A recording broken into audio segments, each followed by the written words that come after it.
Mas, boleh gantian nggak pakai toiletnya? Udah 30 menit, Mas, ya. Aduh, sorry ya Mas. Oh iya, saya udah 30 menit Oh iya, nih sorry ya, nungguin soal main lama. handphone soalnya pas BAB. Oh, Oke, duluan ya Mas. Oke. Aduh, tuh. Orang zaman sekarang apa-apa serba handphone, bahkan sampai BAB main handphone. Aduh, ini bener-bener di luar nalar atau di luar nurul lah kalau orang bilang ya. Masa iya main handphone sambil BAB, emang nikmatnya apa? Membunuh bosan. Tapi emang bener juga sih, ada kalanya orang suka kayak gitu.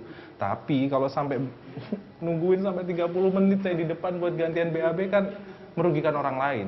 Dan di sisi lain, kira-kira ada dampaknya nggak ya buat kesehatan? Tentunya pasti ada kan?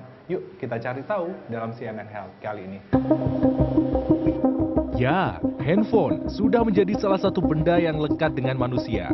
Hampir setiap aktivitas selalu ditemani oleh si kecil mungil berteknologi canggih ini, mulai dari makan, bekerja, olahraga, bahkan, maaf nih, BAB alias buang air besar harus ditemani handphone loh. Dilansir dari laporan terbaru media State of Indonesia 2024 dalam cnnindonesia.com, masyarakat Indonesia sudah kecanduan handphone, bahkan menempati peringkat teratas sebagai negara yang warganya menghabiskan waktu terlama dalam menggunakan handphone, mengungguli Thailand dan Argentina. Tercatat, sejak tahun 2020, rata-rata penggunaan handphone harian warga Indonesia mencapai 5,63 jam. Angka ini terus meningkat tiap tahunnya hingga di tahun 2023. Warga Indonesia dapat menghabiskan waktu rata-rata 6,05 jam sehari dengan smartphone-nya. Sementara di tahun yang sama, warga Thailand rata-rata menggunakan handphone selama 5,64 jam per hari dan warga Argentina 5,33 jam per hari. Nah, angka rata-rata warga Indonesia bermain handphone selama 6,05 jam per hari ini tidak menutup kemungkinan disumbang oleh orang yang memiliki kebiasaan main handphone sambil BAB. Kebiasaan ini turut dilakukan oleh sebagian orang, apalagi yang memiliki tuntutan kerja yang multitasking, sehingga terkadang handphone menjadi benda yang wajib dibawa saat buang air besar guna memantau pekerjaan katanya. Kalau alasannya sendiri sebenarnya kalau di rumah nggak pernah jujur, tapi kalau misalkan di kantor itu aku beberapa kali sih, karena memang kan urusan pekerjaan ya, jadi takutnya dicari oleh rekanan kerja atau bagaimana, jadi saya bawa handphone ke kamar mandi kayak gitu. Nah, kalau Bella masih bisa dibilang aman ya, nggak terlalu lama menghabiskan waktu di toilet. Beda cerita dengan Christian. Kebiasaan buang air besar sambil main handphone telah ia lakukan dalam 5 tahun terakhir dengan alasan untuk membunuh bosan. Ia pun bisa menghabiskan waktu selama 30 menit ketika menggunakan toilet bahkan lebih. Namun, dari kebiasaan ini, dampak yang dirasakan tidaklah main-main loh.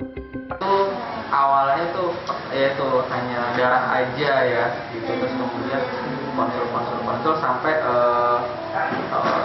parah ya, sampai parah itu kan akhirnya dokter menyarankan untuk dibedah ya, untuk dioperasi gitu.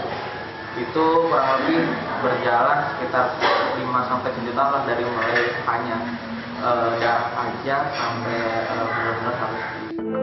Dokter spesialis bedah umum Eka Hospital BSD, Andika Eges Winata, menyatakan kebiasaan bermain handphone sambil BAB memiliki dampak buruk bagi kesehatan tubuh manusia. Duduk di toilet yang terlalu lama memang berpotensi menimbulkan bahaya. Bahayanya yang paling ringan itu bisa muncul infeksi. Infeksi tersebut bisa muncul karena tempat dudukan toilet tersebut tidaklah bersih.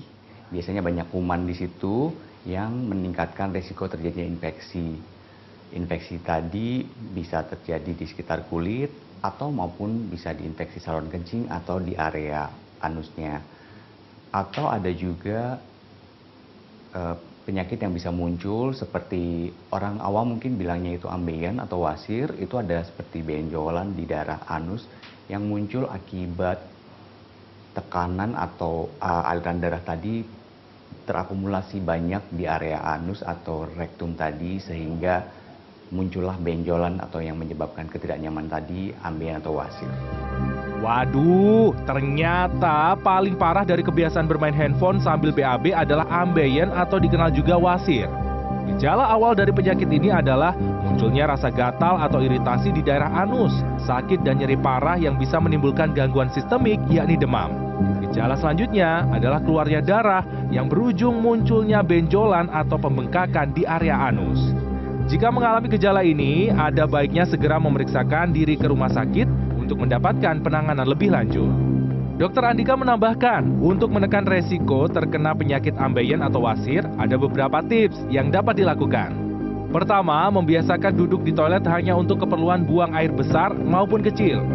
Hindari kebiasaan bermain handphone sambil BAB, karena hal ini dapat membuat lupa waktu, sehingga memicu timbulnya infeksi kulit hingga ambeien atau wasir. Kedua, batasi penggunaan toilet. Sesuai anjuran penelitian, sebaiknya duduk di toilet maksimal adalah 15 menit. Ketiga, pastikan kebersihan toilet yang akan digunakan dengan cara membersihkan dengan sanitizer sebelum digunakan. Keempat, gunakan toilet footstool atau pijakan kaki pada toilet untuk memperbaiki aliran darah di bagian anus agar tidak menumpuk yang memicu ambeien.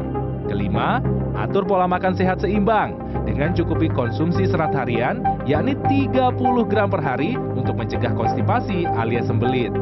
Keenam, lakukan aktivitas bergerak atau olahraga minimal 30 menit per hari untuk membantu pergerakan usus agar lebih cepat sehingga feses tidak menumpuk. Jadi bagaimana? Setelah menyimak uraian tadi, yang masih punya kebiasaan main handphone sambil BAB, masih mau dilanjut nggak nih kebiasaannya? Atau justru mulai berubah demi kesehatan diri? Karena konsep kesehatan itu lebih baik mencegah daripada mengobati. Freddy Cahya, Muhammad Wahyudi,